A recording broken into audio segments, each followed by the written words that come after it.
Ok. Donc, la perversion, c'est une deuxième séance. J'ai compris. Toc, j'ai compris. Notre deuxième séance, et j'ai dit que je ferais une longue introduction sur 2 séances. C'est pour ça qu'on avait rajouté une séance, hein. Donc, deuxième partie de cette introduction, mais on rentre quand même dans le dur dès ce soir, mais ça fait partie de ce que j'ai conçu comme une introduction. Alors, lors de la première séance du séminaire de cette année, nous avons vu qu'il avait fallu un certain temps avant que l'on puisse distinguer, qu'on l'on puisse dégager la perversion de la perversité. La première, la perversion, s'étant difficilement arrachée de la seconde. 2 termes, 2 notions, mais bientôt un seul concept pour la psychopathologie, celui de perversion, avec ou sans S. Cependant, pas de perversion chez les aliénistes, puis les sexologues du XIXe siècle et de la première moitié du XXe siècle. Pas de perversion sans la notion d'instinct, d'un instinct qui très vite et exclusivement devient l'instinct sexuel. L'invention freudienne rompt avec les charmes de l'instinct sexuel dégénérescent, explicatif de tout et, en fin de compte, de rien. L'invention freudienne, c'est alors une véritable rupture qui s'appelle la pulsion. Étrange concept scientifique entre biologique et psychologique, appartenant ni tout à fait à l'un ni tout à fait à l'autre, mais participant à la fois de l'un et de l'autre champ épistémologique. C'est ici qu'a lieu la rupture freudienne, car la pulsion, c'est aussi ce qui va entraîner la chute de la psychanalyse dans le scandale. Pourquoi? Parce qu'avec la pulsion, plus d'instinct. Mais la frontière entre le normal, c'est-à-dire les névroses ordinaires, le psychiatre, le thérapeute, le père de famille, la frontière entre le normal et le pathologique c'est le pervers, ou plutôt sa perversion, l'enfant, l'homosexuel, la frontière s'évanouit. Le normal, comme le pathologique, est animé, traversé, taraudé de pulsions. C'est un continuum pulsionnel. Il y a continuité, il y a contiguïté, mais s'il n'y a pas de rupture entre le normal et le pathologique. C'est ce que nous aborderons dans cette deuxième séance. Pourquoi le substantif pervers, perverse, perdure en traversant les siècles?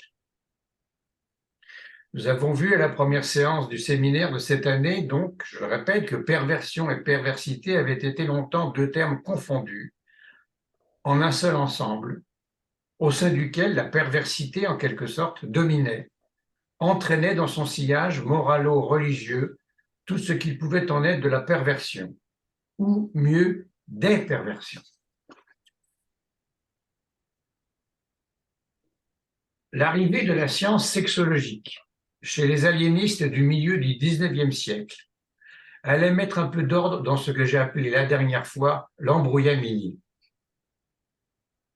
En effet, certains aliénistes de l'époque deviennent, à cause de la demande qui leur est faite par le pouvoir judiciaire, d'avoir à trancher certains cas de perversion sexuelle à propos desquels l'on veut savoir où situer la limite de la loi et, si elle est transgressée, punir le transgresseur, mais aussi, mais encore, protéger la société en mettant en place quelque chose qui puisse éviter la récidive de l'acte sexuel délictueux. C'est ici, pourrait-on ironiser, un véritable détournement, une perversion du régime social et culturel. Jusque-là, c'était l'Église qui, traditionnellement, se chargeait et que l'on chargeait de cette besogne d'énoncer la limite à ne pas franchir et de punir au cas où elle l'était. Elle perd ici, au milieu du XIXe siècle, en grande partie ce privilège. Le pouvoir judiciaire dessaisit, pour l'essentiel, concrètement, le pouvoir ecclésiastique et, d'un même geste, se retourne vers les médecins afin que le discours médical se prononce sur la responsabilité du sujet face aux actes transgressifs, excessifs ou démesurés qu'on lui reproche et dont on l'incrimine. La question du juge au médecin sera toujours de cet ordre. Le sujet est-il malade et alors irresponsable? C'est la perversion pathologique, je souligne pathologique, ou bien le sujet est-il immoral, et je souligne immoral, et de nature, il se vautre dans la perversité. Alors il est parfaitement responsable et accessible à la sanction pénale. Les médecins sont ainsi amenés à devenir des experts pour répondre aux juges, car n'oublions pas que les 10 experts, hommes ou femmes, n'oublions pas que les 10 pervers, hommes ou femmes, eux, ne demandent rien, comme les psychotiques. Ils ne se considèrent pas comme des malades, je souligne malades. Ils doivent produire, ces médecins, une formidable clinique sexologique à partir de cette époque. Une sémiologie nouvelle se développe. Une nomenclature se crée de toutes pièces. On décrit, on recense, on classe et l'on classifie. Je vous rappelle que classer et classifier, c'est pas la même chose. Classer, c'est faire des catégories. Classifier, c'est hiérarchiser aussi. L'ensemble des classifications descriptives des perversions s'établit là, en quelques années, dans toute l'Europe, fascinée par le sexe. Voir ici les travaux d'un Michel Foucault. Le légal et le médical se tiennent dorénavant par la main. Le juge interroge, le médecin répond. Le juge alors peut trancher. L'ordre médico-légal est en marche. Chez Jean-Étienne Dominique Esquirol, il s'agira de définir les monomanies instinctives. Chez Pierre Janet, l'on planchera sur la recherche d'excitation comme caractéristique majeure. Richard von Krafft-Ebing, avec sa célèbre Psychopathia Sexualis 1886, se fera quant à lui le champion des paresthésies. Et on ne parle alors plus que de déviation de l'instinct, de l'immaturité de l'instinct du sujet pervers, de la fixation dite régressive du dit instinct, mais surtout on se fait peur avec la dégénérescence dont Magnan, en France, est le chantre. Il voit dans les classes sociales prolétariennes le vice se développer, proliférer sous la forme de l'alcoolisme, de la drogue et de la sexualité débridée. Pensez ici à Zola, à Maupassant. Bref, l'humanité dégénère et cela commence par les pauvres. Mais c'est principalement cette question de l'instinct, je souligne l'instinct, qui préoccupe, qui fascine, qui obsède. Pourquoi? Parce qu'avec cette demande de trancher sur le sexe faite par les juges en direction des pas encore appelés psychiatres, mais médecins aliénistes, maladie du sexe, je souligne, versus immoralité, je souligne immoralité, la moral insanity des Anglais, perversion versus perversité, l'instinct glisse subrepticement vers le terrible instinct sexuel. Instinct sexuel. L'instinct sexuel est cette forme de l'instinct qui devient hégémonique, absorbant toutes les autres supposées modalités instinctuelles. Et bientôt, quand on parle d'instinct, il ne s'agit plus que du seul, unique instinct sexuel. La criminologie, ne l'oublions pas, est une discipline liée au sexe qui se développe concomitamment. Première occurrence du terme, 1888. L'instinct donc est sexuel. Sous la plume de Valentin Magnan, 1885, sous celle de Krafft-Ebing, 1887, ou celle de son célèbre élève Albert Moll, 1893, ou encore celle de l'anglais Henry Havelock Ellis et de ses 7 volumes qui commencent à paraître à partir de 1890 à Londres, puis interdits, les survivants paraissent aux États-Unis, de ses Studies in the Psychology of Sex, la somme la plus importante sur le sujet à l'époque et dans le domaine. Il cite dans son œuvre toute la littérature médicale de son temps et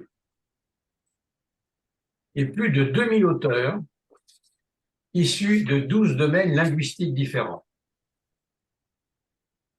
Voici tel qu'en parle son élève Moll, qui a refondu son grand œuvre, comment donc Krafft Ebing définissait la perversion sexuelle.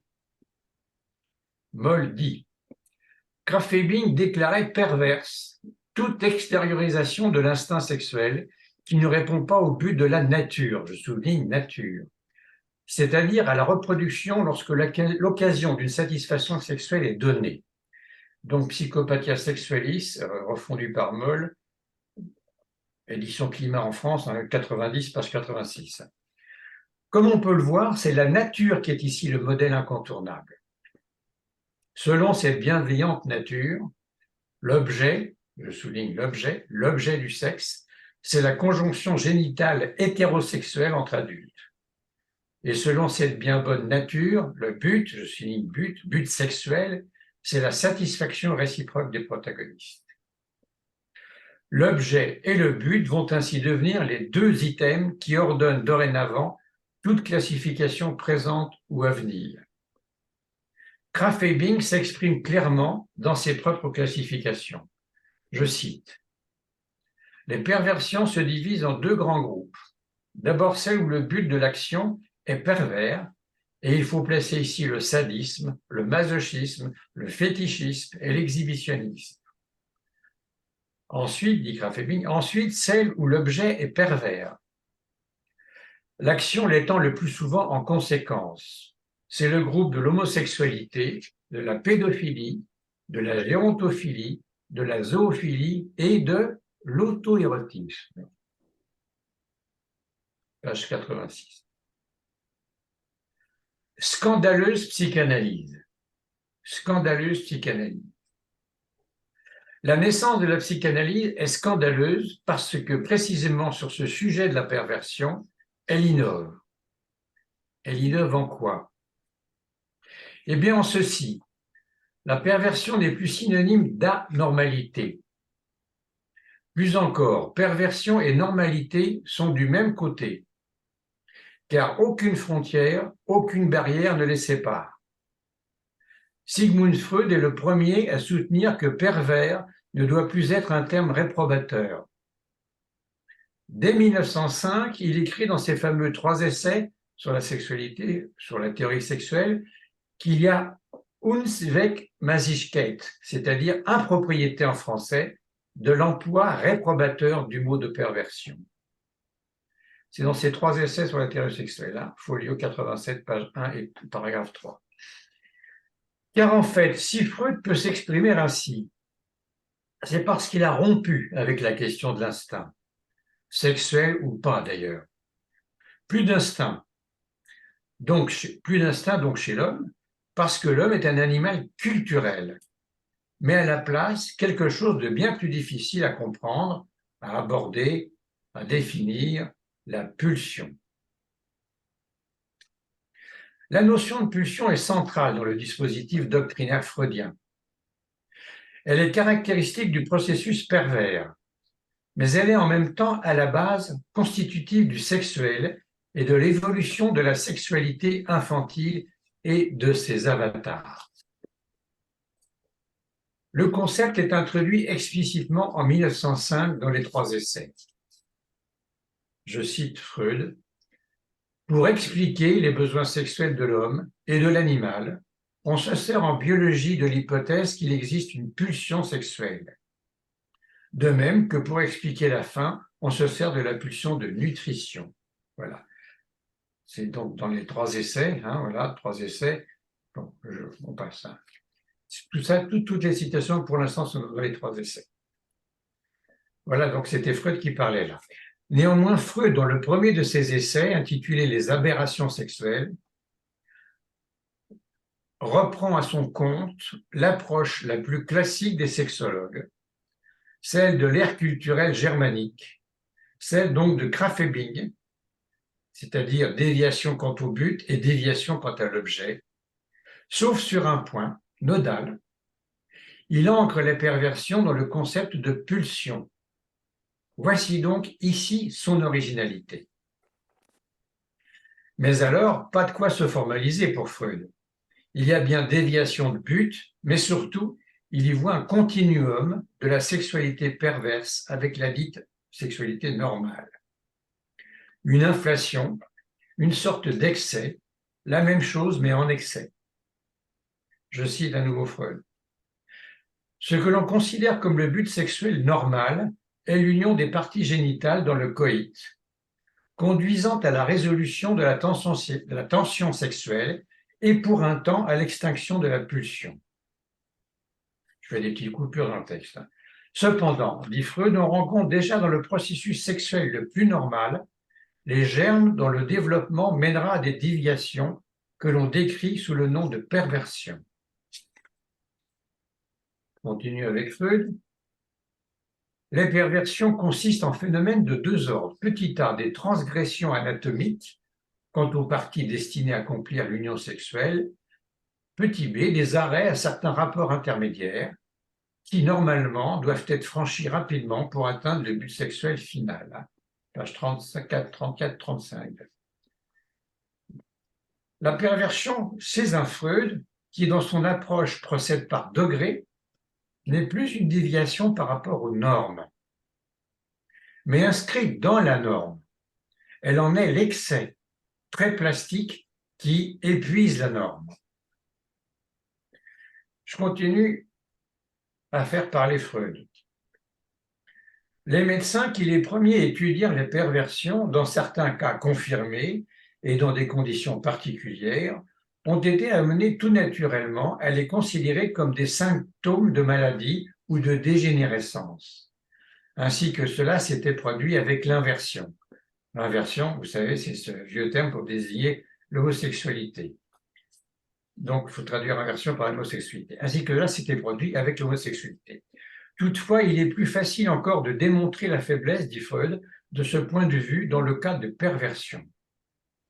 L'expérience nous a montré que la plupart de ces déviations, au moins quand il s'agit des cas les moins graves, sont rarement absentes de la vie sexuelle des sujets normaux, qui les regardent simplement comme des particularités de leur vie intime.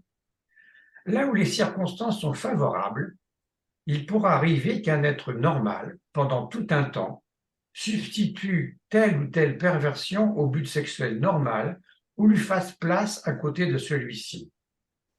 On peut dire que chez aucun individu normal ne manque un élément qu'on peut désigner comme pervers, s'ajoutant au but sexuel normal.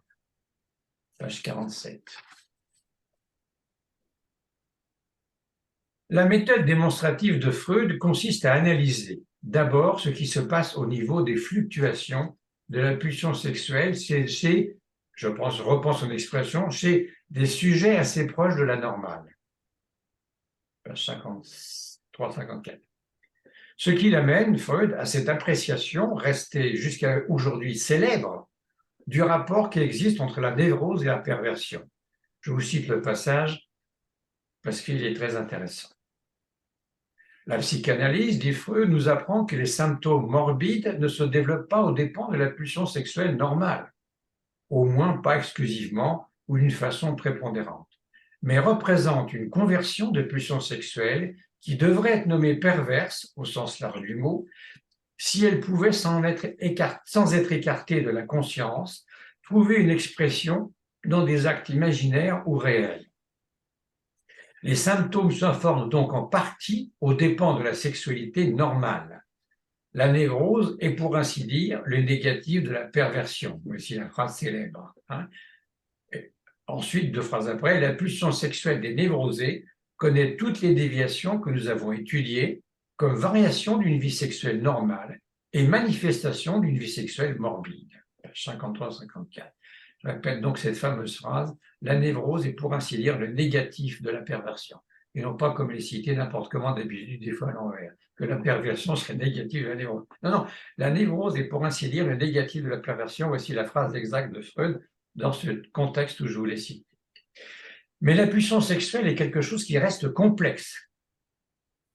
Freud dit: nous avons observé ensuite qu'un grand nombre de perversions étudiées jusqu'ici ne peuvent être comparées qu'en supposant l'action connexe de plusieurs facteurs.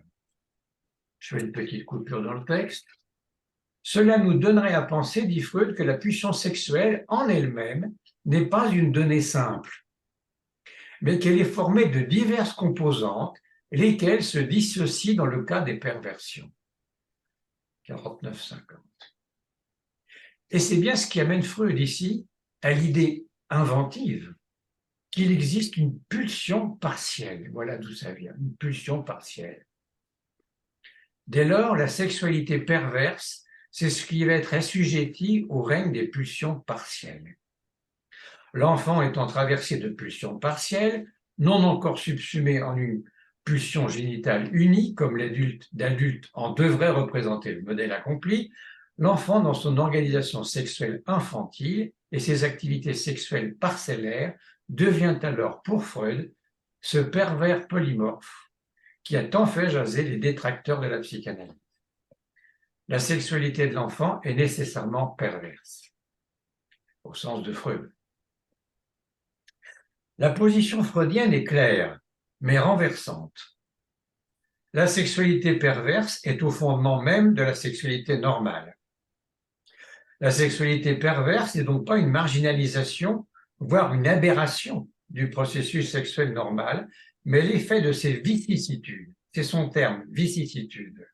Vicissitude de la pulsion, on va retrouver ça. Freud, devant le fait dès lors reconnu que les penchants pervers étaient largement répandus, donc nous dit Freud, l'idée s'imposa à nous que la prédisposition aux perversions était la prédisposition originelle et universelle de la pulsion sexuelle humaine. Voilà. Donc, dans les 3 essais, page 170. Il faudra cependant attendre 1915 et son texte Pulsion et destin des pulsions pour voir Freud définir 2 éléments fondamentaux de la très plastique pulsion. Le but, Ziel, allemand, et l'objet, object. Les 2 autres étant la source et la poussée, comme certains, beaucoup ici le savent. Commençons par le but. Freud nous dit: le but d'une pulsion est toujours la satisfaction qui ne peut être obtenue qu'en supprimant l'état d'excitation à la source de la pulsion. Mais quoique ce but final reste invariable pour chaque pulsion, diverses voies peuvent mener au même but final, en sorte que différents buts plus proches ou intermédiaires peuvent s'offrir pour une pulsion. Ces buts se combinent ou s'échangent les uns les autres. L'expérience nous autorise ainsi à parler de pulsions inhibées quant au but, dans le cas de processus pour lesquels une certaine progression dans la voie de la satisfaction pulsionnelle est tolérée, mais qui ensuite subissent une inhibition ou une dérivation. On peut supposer que même de tels processus ne vont pas sans satisfaction partielle, dit Freud. Voilà. Continuer avec l'objet, par l'objet, Freud dit à ce sujet: l'objet de la pulsion est ce en quoi ou par quoi la pulsion peut atteindre son but. Il est ce qu'il y a de plus variable dans la pulsion. Il ne lui est pas originairement lié, mais ce n'est qu'en raison de son aptitude particulière à rendre possible la satisfaction qu'il est adjoint. Ce n'est pas nécessairement un objet étranger, mais c'est tout aussi bien une partie du corps propre. Il peut être remplacé à volonté tout au long des destins que connaît la pulsion. C'est à ce déplacement de la pulsion que revient le rôle le plus important. Il peut arriver que le même objet serve simultanément à la satisfaction de plusieurs pulsions. petite coupure là, lorsque la liaison de la pulsion à l'objet est particulièrement intime, nous la distinguons par le terme de fixation. Voilà d'où vient ce terme. Elle se réalise souvent dans les périodes du tout début du développement de la pulsion et met fin à la mobilité de celle-ci. Elle met fin à la mobilité de celle-ci en résistant intensément à toute dissolution. Alors, l'étude des pulsions montre alors que, bien loin de ce qu'on pouvait s'imaginer à l'époque dans les milieux médicaux asilaires ou même sexologiques, il n'existe ni ni objet prédéterminé qui serait lié à un soi-disant fonctionnement génital, mais au contraire une multiplicité de buts et d'objets non spécifiés au départ par le génital. En conséquence de quoi, Freud va énoncer que, je cite, « touchant la caractéristique générale des pulsions sexuelles, voici ce que l'on peut dire. » Deux points. Elles sont nombreuses, issues de sources organiques multiples. Elles se manifestent d'abord indépendamment les unes des autres et ne sont rassemblées en une synthèse,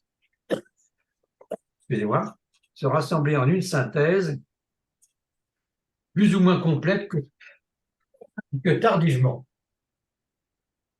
Le but que chacune d'elles poursuit est l'obtention du plaisir d'organes. C'est seulement la synthèse, une fois accomplie, qu'elles entrent au service de la fonction de reproduction, et c'est ainsi qu'elles se font reconnaître généralement comme pulsions sexuelles. À leur première apparition, elles s'étayent d'abord sur les pulsions de conservation, dont elles ne se détachent que progressivement, et suivent également dans la découverte de l'objet les voies que leur montrent les pulsions du moi. Une partie d'entre elles reste associée aux pulsions du moi tout au long de la vie et les dote de composantes libidinales qui, dans le fonctionnement normal, échappent facilement au regard et ne sont dévoilées que par la maladie. Ce qui les distingue, c'est leur possibilité, dans une large mesure, de se remplacer l'une l'autre de façon vicariante et d'échanger facilement leurs objets. Voilà. Donc les pulsions sont liées à leur destin. Freud va finir par isoler 4 types de destin des pulsions. D'une part, le refoulement et la sublimation. D'autre part, le renversement dans son contraire et le retournement sur la personne propre. Ces deux dernières se retrouvent spécialement dans le domaine des perversions. Mais un effet direct de cette nouvelle approche va provoquer une révision de la thèse du premier essai consacré aux aberrations sexuelles, des 3 essais donc, qui distinguait les déviations quant au but, les perversions sexuelles proprement dites, des déviations quant à l'objet, les inversions sexuelles en termes d'époque, c'est-à-dire, je vous ai dit tout à l'heure, les homosexualités en clair aujourd'hui. En effet, dorénavant, chez Freud, la distinction n'est plus très franche, mais elle s'estompe très nettement en fait. Le processus pulsionnel peut se renverser en son contraire ou se retourner sur la personne propre. Freud étudie le renversement en son contraire. Il y repère 2 fonctionnements différents. Premièrement, la possibilité du renversement, d'un retournement de la pulsion de l'activité à la passivité. C'est le cas pour Freud dans les couples sadisme-masochisme et voyeurisme-exhibitionnisme. Dans les 2 cas, pour Freud, le renversement ne concerne que les buts pulsionnels. Freud dit le but actif, tourmenté, regardé, est remplacé par le but passif, être tourmenté, être regardé. Deuxièmement, le renversement du contenu même de la pulsion dans l'exemple princeps de la transformation de l'amour en haine. Puis Freud étudie le renversement sur la personne propre. Mais ici, le processus, le mécanisme en jeu ne porte pas sur le but qui reste le même, mais sur l'objet qui change. Il dit « Le retournement sur la personne propre se laisse mieux saisir dès que l'on considère que le masochisme est précisément un sadisme retourné sur le moi propre et que l'exhibitionnisme inclut le fait de regarder son corps propre. L'observation analytique ne laisse aucun doute sur ce point. Le masochisme jouit, lui aussi, de la fureur dirigée sur sa propre personne. L'exhibitionnisme partage la jouissance de celui qui le regarde se dénuder. »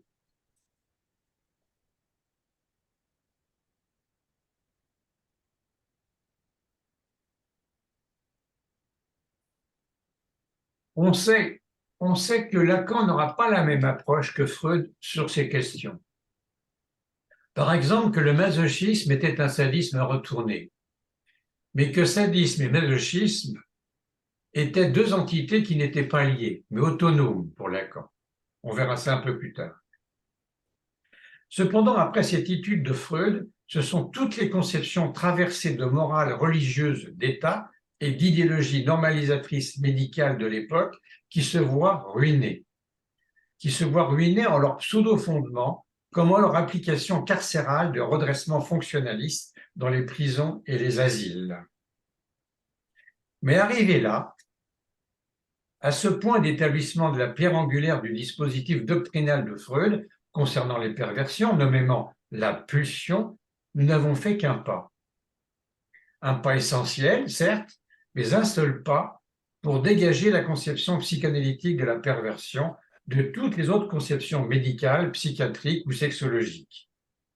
D'autres pas sont à faire, car vous l'aurez remarqué, la perversion reste jusque-là référée et réciproquement à la névrose. Freud nous répétant que la névrose est pour ainsi dire le négatif de la perversion. C'est lié. Les pas suivants marqueront l'accès à l'autonomie de la perversion comme structure. Freud va devoir conduire d'autres investigations théoriques et cliniques afin d'isoler et de spécifier la perversion comme structure. Il va le faire à partir de l'étude d'un certain traitement de l'objet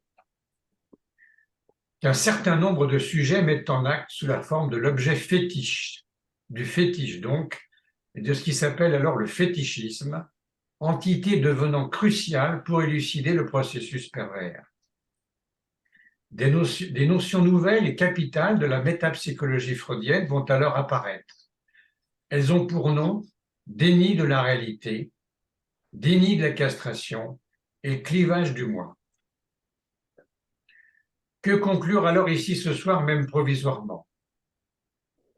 Freud dégage l'homme de toute soumission à la notion animale de l'instinct, mais, pour mieux l'aliéner à quoi? Au concept biopsychique de pulsion. D'une pulsion qui éclate bien vite en une kyrielle de pulsions partielles. Pulsion d'autoconservation, pulsion du moi, ce sont les mêmes d'ailleurs, pulsion sexuelle, pulsion de vie, pulsion de mort un peu plus tard, à partir du texte Au-delà du principe de plaisir de 1920. Mais avec cette idée bien personnellement freudienne, que toutes ces pulsions, un beau jour, à maturation, s'uniraient en une seule pulsion totalisante, dirigée vers l'objet génital hétérosexuel, conformément au modèle de la finalité dite biologique de la reproduction sexuée humaine. Ce n'est pas tout à fait comme cela que ça se passe, comme vous le savez sans doute. Le primat du génital, souvent, tarde à venir.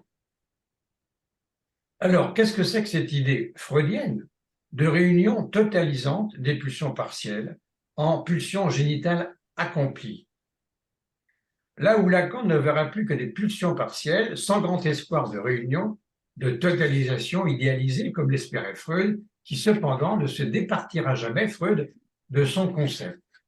Même s'il reconnaît lui-même à un certain moment que les pulsions sont, je cite son expression, des êtres mythiques. Des êtres mythiques. Lacan, lui aussi, mais différemment, accordera au concept de pulsion une place majeure en faisant l'un des 4 concepts fondamentaux de la psychanalyse. Pulsion et destin des pulsions, le texte freudien de 1915 marque un tournant. C'est touchant de voir Freud essayer de faire coïncider l'amour que l'on peut porter à l'autre en tant qu'il est notre objet sexuel avec ce qu'il en serait d'une synthèse idéalement possible des pulsions partielles en une seule et même unifiante pulsion totalisée génitale. Freud ne démord pas de son rêve, de son idéal projectif. Il dit à propos de l'amour, je cite, « L'emploi de ce mot pour une telle relation ne peut commencer qu'avec la synthèse de toutes les pulsions partielles de la sexualité sous le primat, je souligne primat, des organes génitaux et au service de la fonction de reproduction. » Ça, je le prends à métapsychologie. Hein. Voilà. Page 49 chez Gallimard, folio. Déjà quelques pages plus haut, Freud avait dénoncé, perplexe, on préférait voir dans l'amour l'expression de la pulsion sexuelle totale, mais on n'en est pas pour autant tiré d'embarras. Voilà, le doute revient malgré sa certitude. Il tient à ce truc-là. Alors, ces choses-là n'ont pas la simplicité de l'épure fantasmée de la pulsion sexuelle totale rêvée par Sigmund Freud, qui cependant, honnête chercheur, le reconnaît, tout en espérant quand même que ça viendra. De fait, j'ai peine à vous le rappeler, mesdames et messieurs, ne m'en voulez pas, je n'y suis pour rien, mais amour et sexualité ne se confondent pas. Ne se confondent pas comme certains préféraient le penser, voire le faire croire. Aimer, c'est vouloir être aimé dans son moi unifié, total, comme le montrera Lacan tout au long de son séminaire. Mais est-ce que le pulsionnel, c'est la même chose? En d'autres termes, est-ce qu'aimer et désirer sexuellement, cela peut coïncider, se rencontrer, s'identifier, si, c'est le cas de dire, se superposer? Eh bien non, non. Sauf exception, bien sûr, ponctuelle, un temps, une rencontre, une vraie, la tuquet, disaient les Grecs anciens, rencontre dans le réel, imprévisible, involontaire, ravageante aussi parfois, le ravage du réel. Pourquoi? Parce que la perversion polymorphe infantile universelle n'est pas un stade provisoire du développement de la question sexuelle chez l'humain, mais son régime quasi généralisé. Nous l'avons vu ce soir, la sexualité humaine est la négation de toute notion possible d'instinct chez l'homme, en tant que tendance finalisée sur tel objet commandé par une supposée loi de la nature qui n'existe pas. La libido n'est pas de l'ordre d'une physique, mais plutôt d'une antiphysique, si vous voulez, prononcer la grecque. Elle ne peut donc qu'être perverse puisqu'humaine, trop humaine. Lacan énoncera ceci. La sexualité ne se réalise que par l'opération des pulsions en tant qu'elles sont pulsions partielles, au regard de la finalité biologique de la sexualité. Ça, je l'extrais des 4 concepts, page 161. Lacan a déjà précisé pour sa part que la pulsion, en tant qu'elle représente la sexualité dans l'inconscient, n'est jamais que pulsion partielle. Exact, toujours. Non, ça, cette phrase-là, la pulsion, en tant qu'elle représente la sexualité dans l'inconscient, n'est jamais que pulsion partielle. Je l'extrais des écrits, page 849. Pourtant, et nous en resterons là ce soir, Lacan va parfaitement lire dans Freud que, malgré son fantasme de pulsion totale, Freud reconnaît quoi? Lacan dit qu'il reconnaît la ganze Sexualstrebung, en français la représentation de la totalité de la pulsion partielle.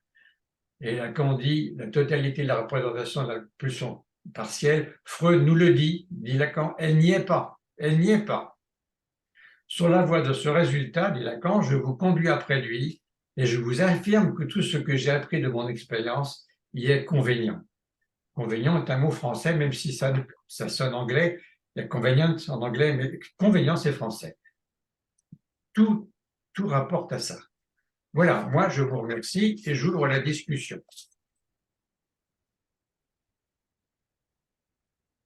Donc, que des pulsions partielles, le rêve de Freud de la pulsion génitale totale chez les adultes.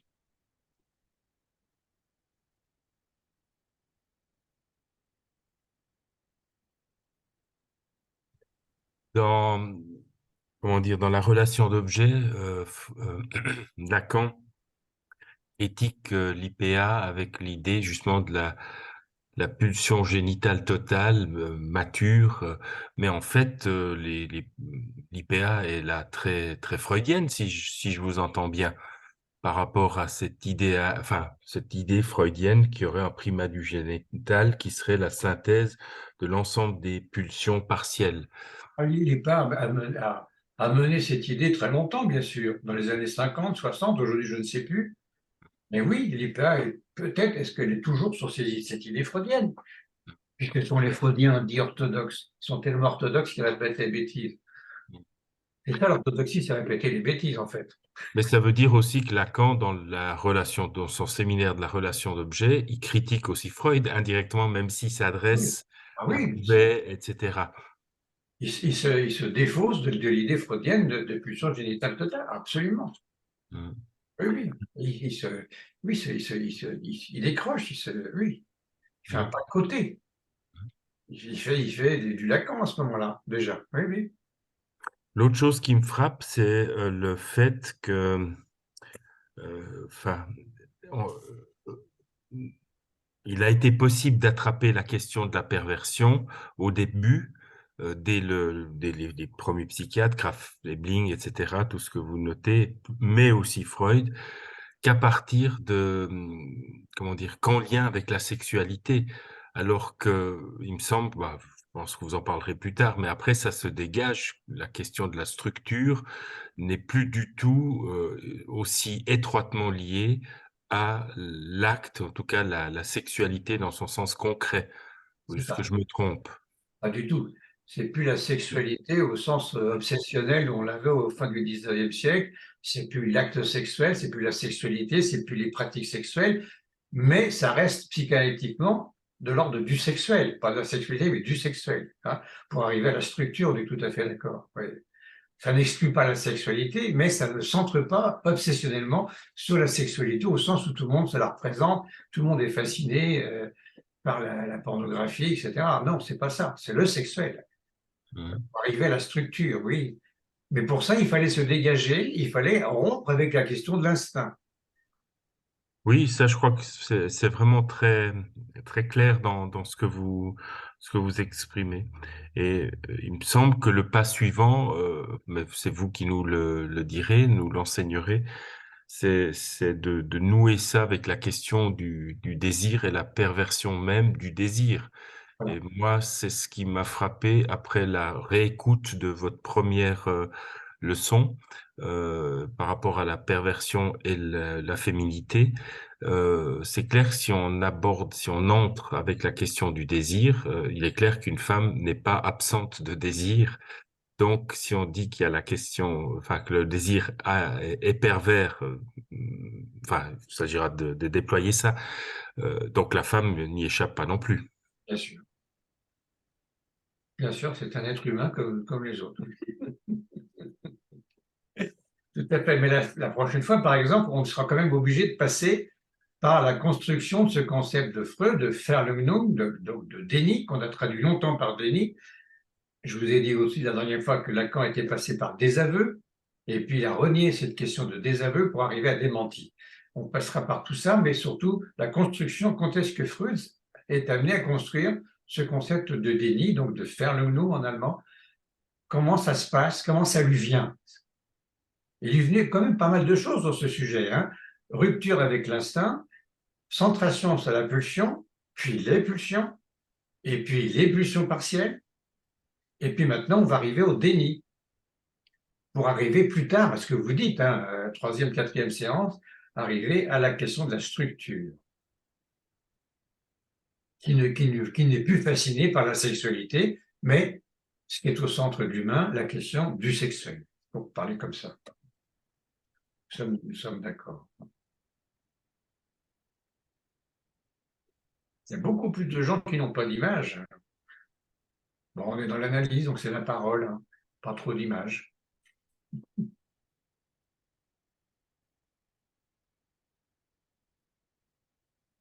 D'autres questions? On a encore un tout petit peu de temps, hein. D'autres questions? Ou d'autres questions ou d'autres remarques, hein, tout simplement. On est là pour se parler. On est des vieux amis maintenant, ou presque. On peut dire des bêtises, moi j'en dis peut-être hein, aussi. Tout le monde peut dire des bêtises. Souvent les bêtises, ça permet d'avancer aussi, hein, comme les erreurs. Ça permet de faire enseignement pour soi, les erreurs. Tout le monde sait ça.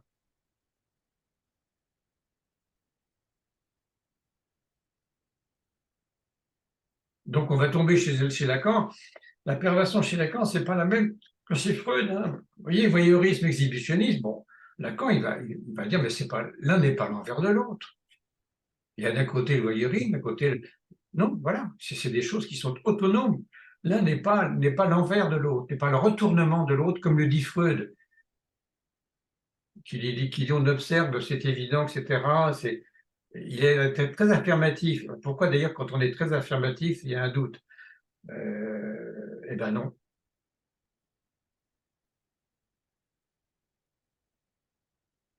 Pourquoi Lacan va faire comme ça? Parce qu'il va procéder autrement.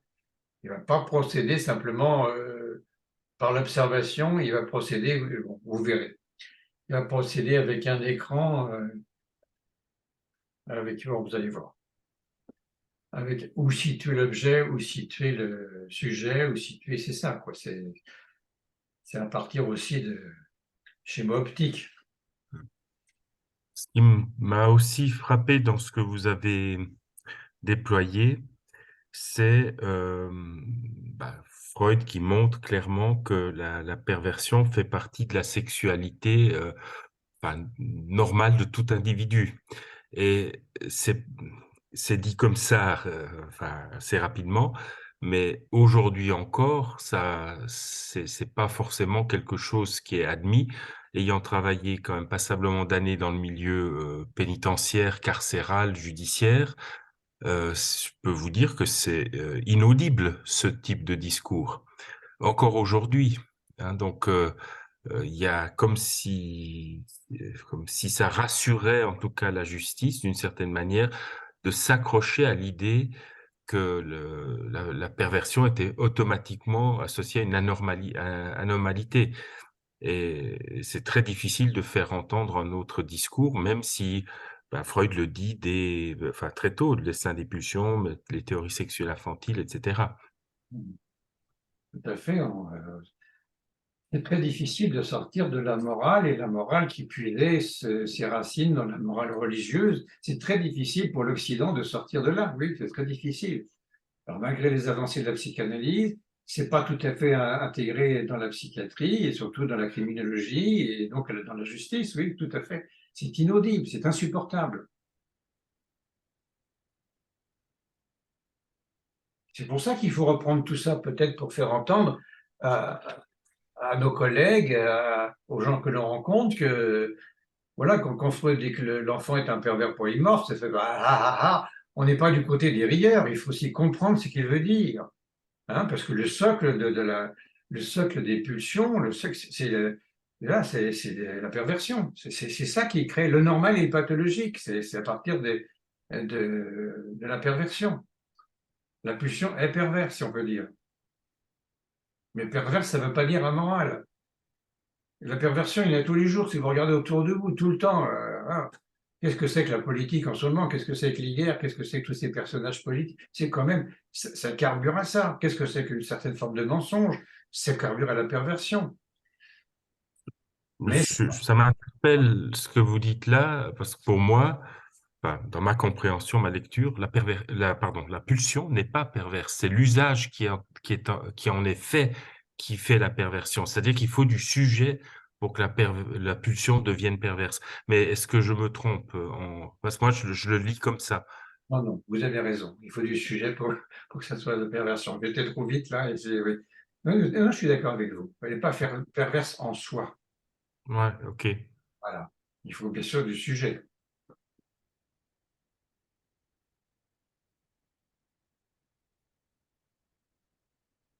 La pulsion, elle a sa source organique, elle a sa poussée, elle a son but, elle se retourne, Elle peut prendre le corps propre du sujet comme objet. Ce qu'elle vit, c'est la jouissance. C'est l'abaissement de la tension. Mais on ne peut pas lui attribuer une pensée perverse. Elle est ce qu'elle est. Mais il faut du sujet pour que ça prenne ce tour pervers, oui. Oui. Que ça soit utilisé. C'est bête une pulsion, au fond.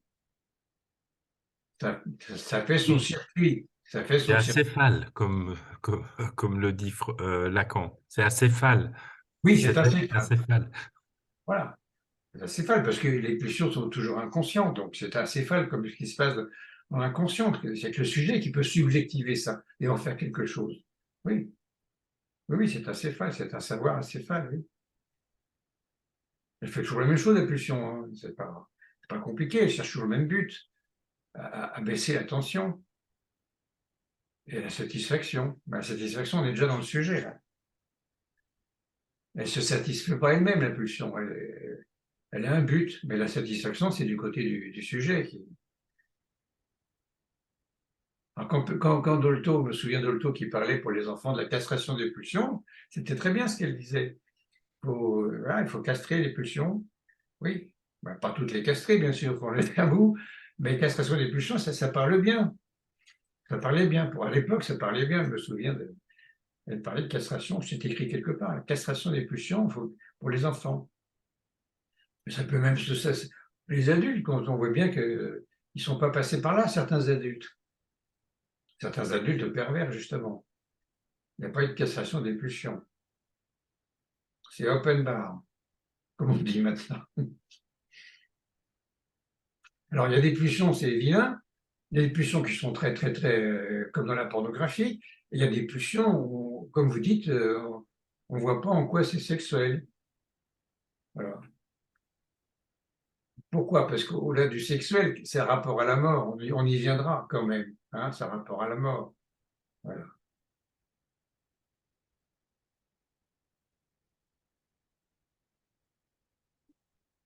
J'ai lâché le mot là. On viendra à ça.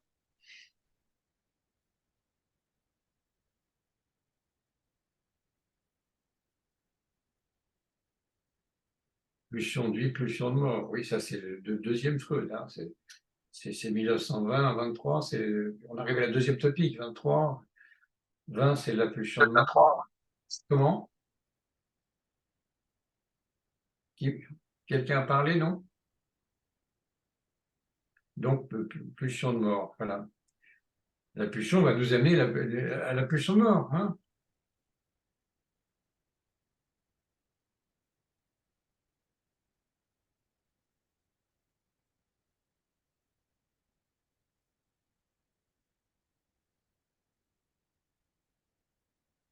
Une petite remarque?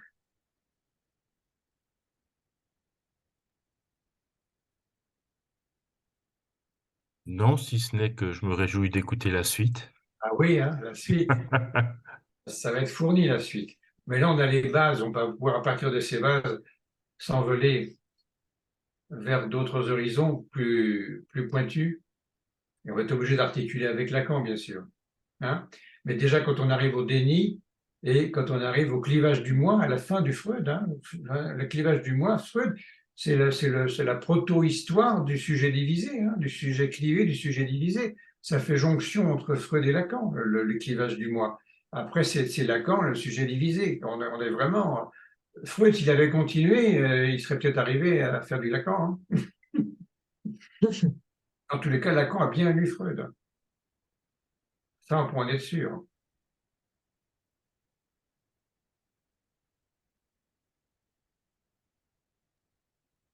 Est-ce que, j'ai une Ouais. question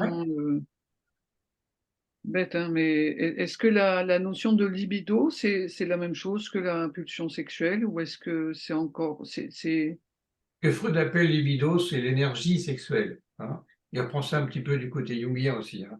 C'est l'énergie sexuelle, oui, c'est la sexualité. Oui, oui, oui, c'est des termes un peu qu'on peut faire c'est des termes équivalents. équivalent à quoi? Libido, pulsion sexuelle, on peut Oui. les relier? Oh oui, oui. D'accord, Il y a des époques, on a beaucoup parlé de libido. oui. Ouais, maintenant, ça s'entend moins. Ça fait trop freudien. Puis il faut plus être psychanalyste, il faut plus parler de psychanalyse. Je vous rappelle qu'en ce moment, l'État, en tous les cas, l'État français, avec sa merveilleuse Miviludes, est en train de proposer un projet de loi pour, bien sûr, sauver les citoyens des perversions, sauver les citoyens des gourous et des sectes, et va rajouter un article qu'il n'y avait pas dans la loi précédente pour comment c'est marqué dans la loi, j'étais la lire, pour la suggestion psychologique. Vous voyez, la suggestion psychologique des gourous, des professionnels du bien-être, du développement personnel, on se rapproche pas loin de la psychanalyse, là. Je pense que les détracteurs de la psychanalyse vont s'en servir encore pour pousser le bouchon de ce côté-là. Si la loi passe, le projet de loi est écrit, il va passer au Sénat. Si la loi passe, elle va se durcir du côté de la suspicion de ceux qui font de la suggestion psychologique. Alors pour les gens qui ont un cancer, on les fait traiter avec des petites graines, je ne sais pas quoi, effectivement, c'est charlatan, mais ça peut glisser vers les psy quelque chose qui soutire de l'argent à des gens avec une théorie qui n'est pas scientifiquement démontrée. Vous voyez où je veux en venir? Voilà. C'est un peu inquiétant.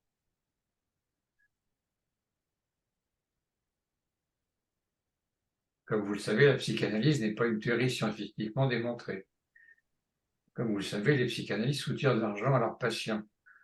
Comme vous le savez, les psychanalystes peuvent suggestionner les souvenirs induits, comme on a dit une époque, hein, les souvenirs induits par le thérapeute, psychiatre, psychologue, psychanalyste.